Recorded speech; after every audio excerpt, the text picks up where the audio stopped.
ekulimeni ummbila kanye ke netibhidvo kanti ke lo mcimbi bubanjelwe ke eMphophoma eMalkans sinembiko.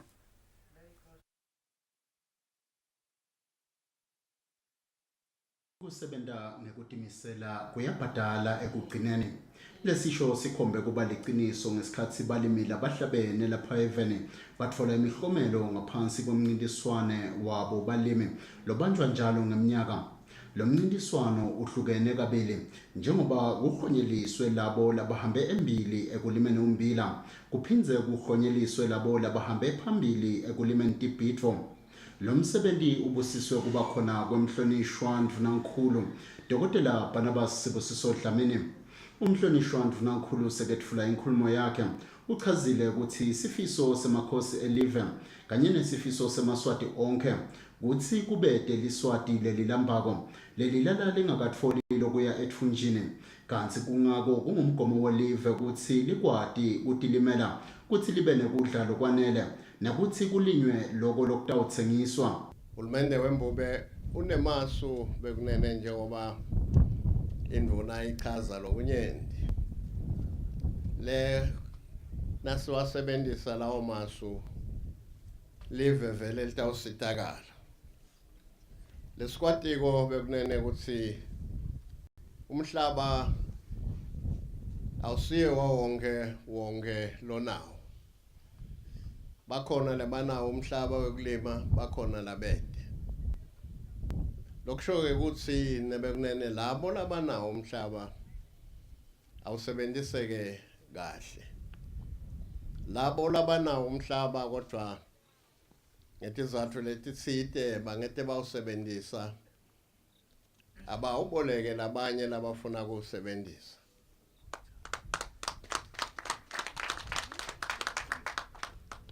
Sibonga ke bekunene ekutheni asisalimeli nje kuphela kuthi sidle nemndeni. Kepha ke siyakhuthata ukuthi yebo silimela ukuthi umndeni ungalambi, live lingalambi. Kepha kakhulu sikhuthata ukuthi silimele kuphila. Silimele kufundisa abantwana ngako kulima. Silimele kugceba tonke tinswelo lesinato silive.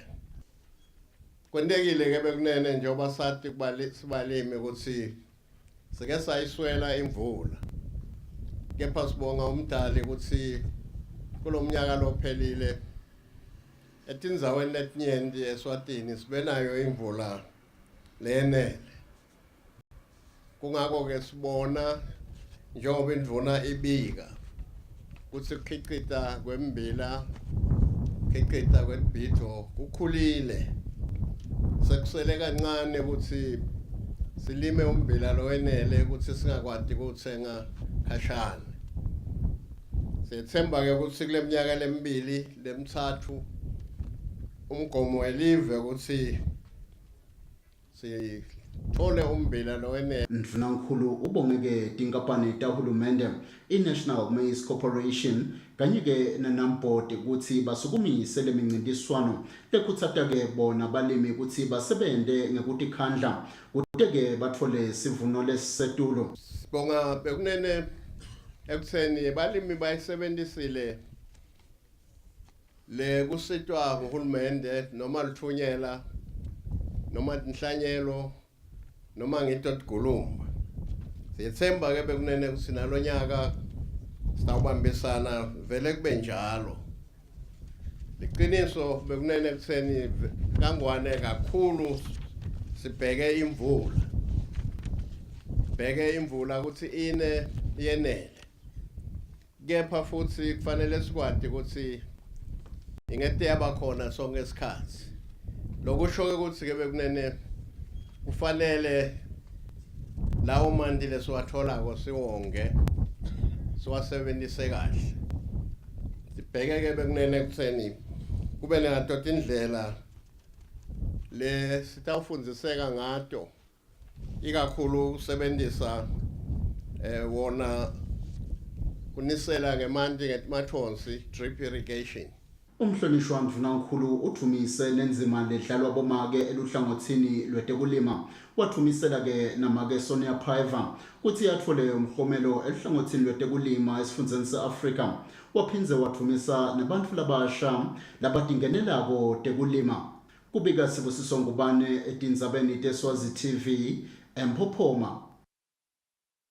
Indvuna yelitiko letekwatisa Dumisane Ndlangamandla ithi-ke umgomo wetekusakata kanye netindlu tetindzaba i-Broadcasting and Media Policy utawufaka isandla ekuvuleni ematfuba emsebenti kanye nasekwehliseni lizinga labantu labangasebenti kuleli ikakhulukati insha. Indvuna beyikhuluma lapha Convention Center ngesikhatsi ivula ngalokusemtsetfweni umhlangano wekubukisana nekucola wona lo mgomo sinembiko. Ikhuluma ihhotela le-Convention Center ezulwini ngesikhathi sivula ngalokusemthethweni umhlangano wemalanga lamatsatfu wekubuketa umgomo lotawucondzana ngco netekusakata kanye netindlu tetindzaba kuleli i-Broadcasting and Media Policy. Indvuna yelitiko letekwatisa Dumisane Ndlangamandla lebeyimelelwe indvuna yetekuvakasha Christopher Gametse ichazile ukuthi uhulumende uyawacondzisisa ematfuba letanetinguquko letentekile kutekusakata kanye nekutfutfuka kutebuchwephesha. Ngakho kunesidzingo lesikhulu sekuthi kube nemgomo lotawuhambisana naloko. Indvuna ithi lo mgomo uhlose ukuthi sive sikwati kutfola titeshi letiningi emisakatweni wemoya newetitfombe. Kanye nekuthi tibe tiningi tinhlelo letiphekwe lapha ekhaya letisakatako kule misakato. A decent broadcasting and media policy will contribute significantly as a rational guide towards job creation and the reduction of unemployment rate, especially amongst the youth. This is in line with government's National Development Strategy, NDS, which prioritizes poverty alleviation and job creation. This policy also will ensure that the annual investment government makes educating journalists, film and TV talent does not go to waste. Umcondzisi wetekuchumana itiko letekwatisa Phesheya Dube uchazile ukuthi lo mgomo uchaza kamhlophe nke ukuthi timvumo tekusakata letivumelekile ngutiphi kanti futhi utawuphindze wente ukuthi imisakato isebenzisane kahle kube bete leba nematfuba langcono kunaleminye. We needed both bills to go through. The first bill, the Swaziland Broadcasting Bill, yona yendelwe to open up the industry. The Swaziland Broadcasting Corporation Bill is meant to amalgamate the two entities, which is the public broadcasters, which is SBIS as well as Swazi TV. We needed a policy also that will identify industry conflict of interest, unfair competition, uncertainties, particularly in the issuance of broadcasting licenses. And sure, Honorable Minister Gutsi, the bill, let's see, push very hard. It does clarify the kind of licenses that are supposed to be there. The present scenario, we find ourselves in a hybrid of situations. For an example, if you go to SBIS, you'll find that SBIS is doing everything.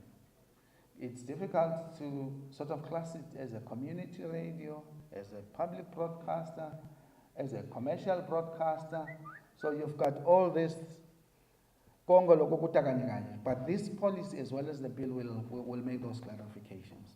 Lo mgomo sewuvele uphumile ehovisini lengcwele yetemthetho lokusho ukuthi indvuna yalo litiko letekwatisa setawuvele ishishumbe nawo ungene eminyango lefanele kute uqale kusebenta. Etindzabeni teSwazi TV ngiLinkedIn Gule ngisesulwini. Balimi betibhidvo kuleli batawutfokota kwati ukuthi imikhicito yabo setawutsengiswa nasemaveni lafaya ekhatsi Equatorial Guinea, iMauritius kanye neMiddle East kulandzela ukuthi uhulumende avume kusayinwe sivumelwano sekutsengiselana nalamave. Lokhu kuvakele ngendvuna ilitiko letekulima Moses Vilakati ngesikhatsi eklonyeliswa abalimi labahlabene lapha eveni sinembiko. Indvuna yelitiko letekulima Moses Vilakati ikhuluma nakuhlonyeliswa balimi labahlabene lapha eVeni. Ithite lokuhle ngalomncintiswano ukuthi sawuneminyaka leli-18 wasungulwa lapho tinkampani letitimele tibambisene nelitiko ukhutsata balimi ngemihlomelo lemihle. Indvuna ithi inkampani yahulumende iNamport iyalisekela liphupho lelive likhicite tibhidvo letanele njengoba letiningi atisathengwa ngaphandle setikhicitwa ke khona lapha eVeni. Indvuna ivetile ukuthi ngeminyaka wa-2013 imali leyasetshenziswa nguhulumende ukuthenga ke tibhidvo lapha eSwatini yayingu-12 million wemalangeni, kepha ngeminyaka wa-2016 lesetshenzisiwe ingu-70 million wemalangeni. Sibongile ukuthi ecabinet usivumele nasiletha ukuthi sale sisayinda divumelwano. Sivumelwano nje lesisayindiwe lesikhona nyalo lesithi sale kuyawuthengiswa khona sase Equatorial Guinea. Sibonga wona ke makhosi ngoba ngola sibhulele leyo mlilo, asibholela leyo ndlela. Namhlanje sesivele silungisela ukuthi sale sicala sithengisa leti bhidvo sithengisela kubo bo Equatorial Guinea, bo Mauritius kanye nase Middle East. Lokusho ukuthi ke balimi ngini lesibheke ukuthi nithengisele le kuleti ndzawo lesikhuluma ngayo. Indvuna Vilakati ithi inhlangano yembila nayo iyayidlala yakayo inzima kukhutsata bona abalimi ukuthi bakhicite umbila lowenele njengoba umkhicito wembila ukhulile eminyakeni lophelile uku-100 metric tons. Kanti ke le nhlangano iphindze yadlala inzima ngokuthi inthengo yawo umbila ihlaleke ingetulu kwaleyo yabomakhelwane. Lobongeleke bobabeti khulu umthwanenkosi waseliyengweni Masomalenhle Dlamini ubonge bonke labalungisela umncintiswano wakhutsata abalimi ukuthi kubo konke labakwendako babeke uNkulunkulu embili kude baphumelele. Make busisiwe Gule wasemshingishingini enhlane sifundza sakaHoho nguye lohlabene eVeni lonke esigabeni sekulima tibhidvo. Kwathi Zwelithini inkambule wakudingizwe eMpuluzi waba nguye lohlabene eVeni lonke esigabeni sekulima umbila. Kubika Sibusiso Ngubane etindzabeni teSwazi TV eMphophoma eMalkens.